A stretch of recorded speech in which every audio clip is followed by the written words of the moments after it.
Okay, moving on, next question, exercise 2.2, which is find a quadratic polynomial with given number as sum and product of its zero respectively. मैंने यहाँ r respectively के लिए लिखा है. देखो, question number 1 में ना हमें इक्वेशन गिवन थी, हमें उसके जीरोस फाइंड करके उसमें रिलेशन बताना था, उसकी कोफिशिएंट का और जीरोस का, कि जो सम है वो माइनस का b अपॉन a के इक्वल होता है क्या, एंड जो प्रोडक्ट है वो c अपॉन a के इक्वल होता है क्या.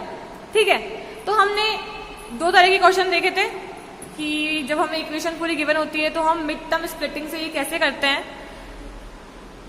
कि भाई कैसे निकालते हैं उसके जीरो और कैसे हम लोग उसमें रिलेशन वेरीफाई करते हैं.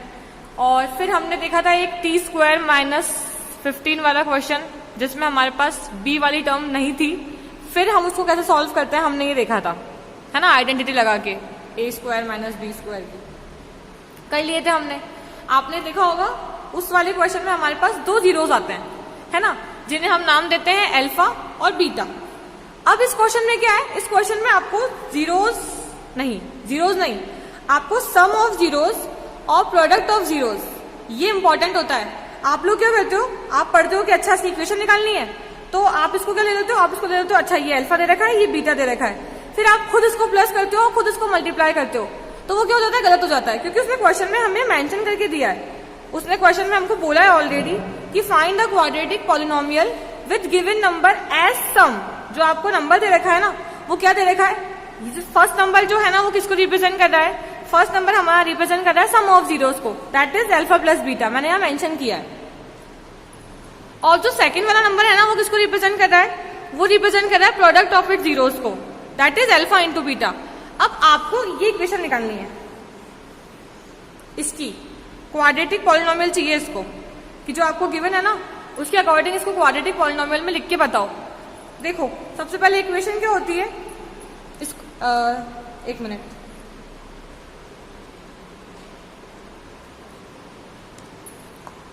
ए X square plus B X plus C equal to 0. Normal हमारे क्वाड्रेटिक इक्वेशन को हम लोग ऐसे लिखते हैं नॉर्मली, पहले होता है ए एक्स स्क्वायर, फिर होता है बी एक्स, फिर होता है सी, जहां पे एक्स और एक्स तो हमारे वेरिएबल है और ए बी सी क्या है, कांस्टेंट है, सी तो पूरा ही कांस्टेंट है. यहाँ पे जो ए है वो एक्स का कोफिशिएंट है, जो बी है जो ए है वो एक्स स्क्वायर का कोफिशिएंट है, और जो बी है वो एक्स का कोफिशिएंट है.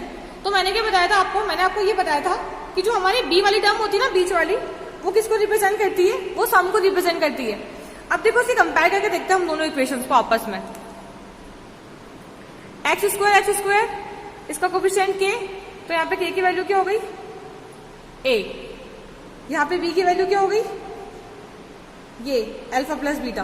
क्यों, क्योंकि बी वाली वैल्यू किसको रिप्रेजेंट करती है, अल्फा प्लस बीटा को, ये सम होता है. और यहाँ पे अल्फा इंटू बीटा को कौन रिप्रेजेंट कर रहा है, सी रिप्रेजेंट कर रहा है. अब क्वेश्चन देखते हैं, हमारा क्वेश्चन था 1/4 पहला as a sum, and second alpha into beta that is -1 given है हमें. इक्वेशन लिखती हूं मैं, के एक्स स्क्वायर माइनस, फॉर्मूले में आता है माइनस, इक्वेशन में आता है माइनस, अगर यहाँ पे माइनस होता तो ये माइनस और ये माइनस बिकम्स प्लस, है ना, पर फिलहाल हमारे पास यहाँ पे प्लस का है तो हमने यहाँ पे माइनस पुट किया है. तो माइनस, अब अल्फा इंटू बीटा मेरे को क्या गिवन है, 1/4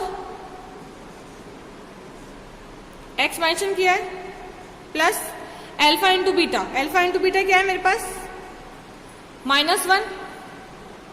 इस के को रिमूव कर देते हैं क्योंकि क्वेश्चन तो मुझे इक्वेशन तो मुझे यही चाहिए.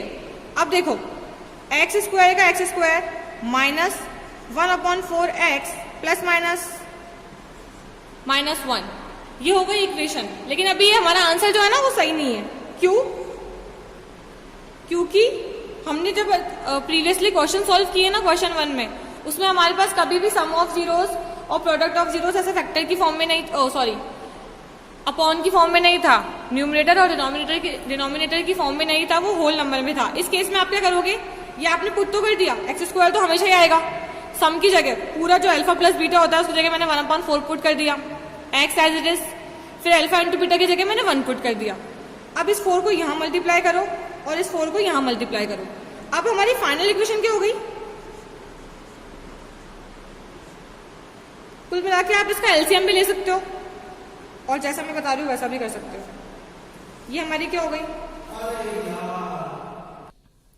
इस केस में हमारी रिक्वायर्ड इक्वेशन क्या हो जाएगी? 4x² माइनस एक्स या 1x जो भी, पर अपन हटा देंगे इसको 1 को, x 1 x minus x minus 4 equal to 0।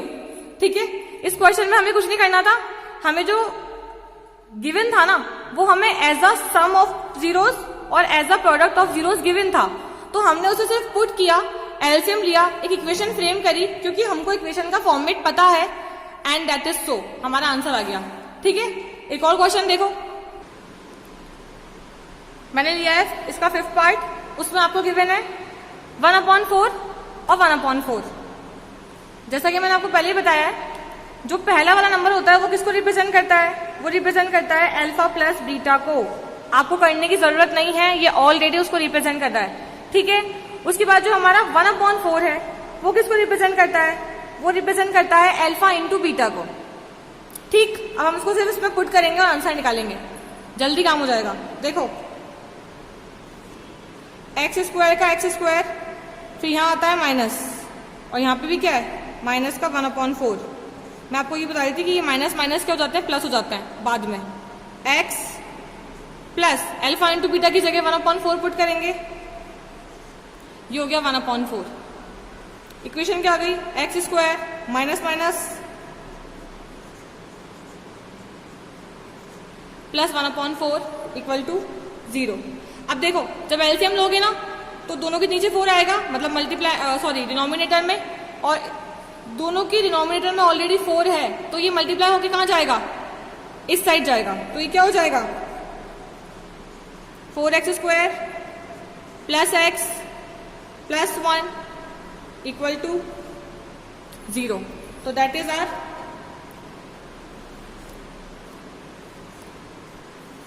Required equation.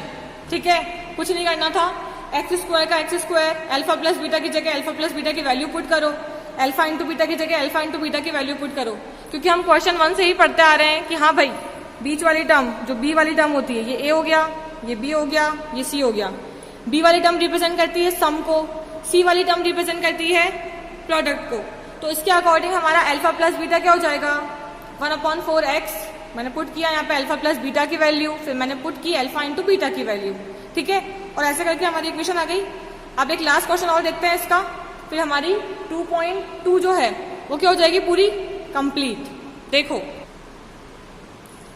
Question 3 लिया है मैंने, ठीक है, उसमें आपको गिवन है 0, मतलब वैल्यू 0 गिवन है, और है √5। तो 0 किसकी वैल्यू हो गई? अल्फा प्लस बीटा की, और √5 किसकी वैल्यू हो गई? अल्फा इंटू बीटा की।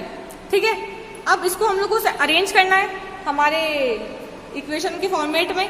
देखो x² as it is minus, अब होता है मतलब यहाँ पे आता है alpha plus beta into x, तो अल्फा प्लस बीटा की जगह तो मुझे क्या दे रखा है? 0 into x plus alpha into beta, alpha into beta की जगह मुझे गिवन है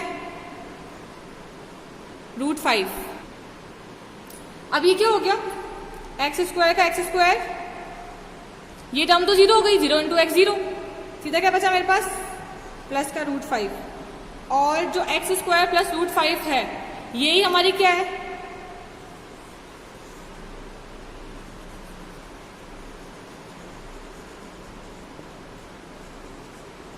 क्वाड्रेटिक इक्वेशन। ठीक है, कैसे हुआ ये? हमने को वाला क्वेश्चन नहीं किया था, सेकंड वाला क्वेश्चन था ना हमारे पास, जिसके अंदर हमारे पास वो था 2 टर्म थी खाली, उसमें b वाला टर्म 0 था, उसके जीरोस किसे निकलते हैं? b वाला जो वैल्यू होता है अल्फा प्लस बीटा वो निकलता ही नहीं है। अगर कभी कभी क्वेश्चन ऐसा है कि आपको अल्फा इंटू बीटा 0 करके दे रखा है इसमें, उस केस में हमारे पास x² और x वाली वैल्यू आएगी, फिर हमारे पास c वाली वैल्यू नहीं आएगी। ठीक है, तो ये हमारा पूरा चैप्टर क्या हो गया? इसके अंदर कंप्लीट 2.2 कंप्लीट हो चुकी है आपकी। फर्स्ट क्वेश्चन अपन ने देख लिया कैसे होता है, सेकंड क्वेश्चन देख लिया, उसमें इक्वेशन बनानी थी। ठीक है, आई होप कि आपको ये समझ में आ गया होगा। आप लोग जो बचे हुए क्वेश्चन है वो खुद से ट्राई करेंगे। ठीक है, thank you, have a good day.